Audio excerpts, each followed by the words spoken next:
नमस्कार, MB news म्हणजे महाराष्ट्रातील बातमीपत्रामध्ये आपले स्वागत आहे। बातमी बघण्यापूर्वी आमच्या चॅनलला लाईक आणि सबस्क्राइब करायला विसरू नका। तर बघूया आजची विशेष बातमी।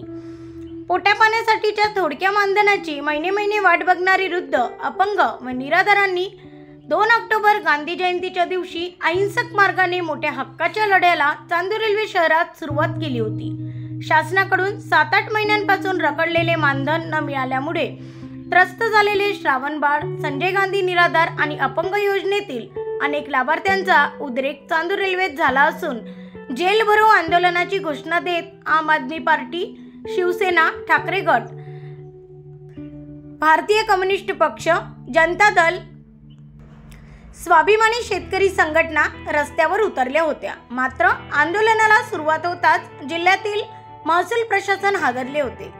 सुरुवातीला स्थानिक महसूल प्रशासनाने लेखी पत्र आंदोलनकर्त्यांना दिले, सोबतच जिल्हाधिकारी व मंत्री महोदयांच्या पत्रांची प्रत सुद्धा देण्यात आली।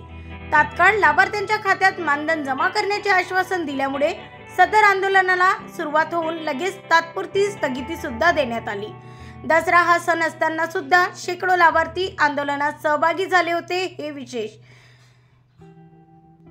ब्युरो रिपोर्ट, एमबी न्यूज, महाराष्ट्रातील बातमीपत्र, चांदूर रेल्वे, अमरावती।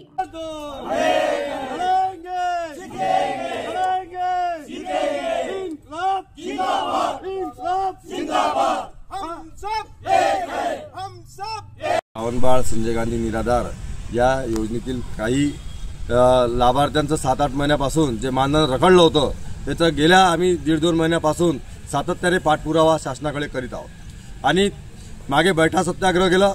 आज 2 ऑक्टोबर रोजी जेल भरो आंदोलन होतं। त्या अनुषंगाने आम्ही आज शेकडो लोक या आंदोलनासाठी इथे सहभागी झालो होतो। लाभार्थी सुद्धा बरेच प्रमाणात इथं उपस्थित झाले होते आणि याची दखल म्हणून प्रशासनाचे शिष्टमंडळ, नायब तहसीलदार, पटवारी साहेब हे सगळेजण त्यांचं पथक घेऊन शिष्टमंडळ आमच्यापर्यंत आलं आणि त्यांनी आम्हाला विनंती केली आणि पत्रात त्यांनी नमूद केलं की तुमचा या आंदोलनामुळे महाराष्ट्रातील सर्व निराधार, अपंगाचे ज्यांचे 7-8 महिन्यापासून रखडलेले हे आहे मानधन, ते महाराष्ट्र सरकारनं तातडीने त्यांची माहिती मागितली आणि त्याची दखल मंत्री म्हणून झिरवळ साहेबांनी घेतली। त्यांनी जिल्हाधिकाऱ्यांना आदेश दिले, सचिवांना आदेश दिले। सचिवाचे आदेश महाराष्ट्रातल्या प्रत्येक जिल्हाधिकाऱ्यांना गेले आणि 30/9 पर्यंत त्यांची माहिती त्यांनी स्वतःकडे घेतली आणि याच्यासाठी आता याच्यानंतर प्रशासनाला वेळ देणे थोडंसं आपलीही जबाबदारी पडते। त्यांनी विनंती केली की तात्काळ हा पैसा 7-8 महिन्याचा जो रखडलेला पैसा आहे हा लाभार्थ्यांच्या खात्यात जमा होईल, आम्हाला थोडा वेळ द्या। त्या अनुषंगाने आज आम्ही हे आंदोलन त्यांच्या विनंतीवरून स्थगित केलेलं आहे।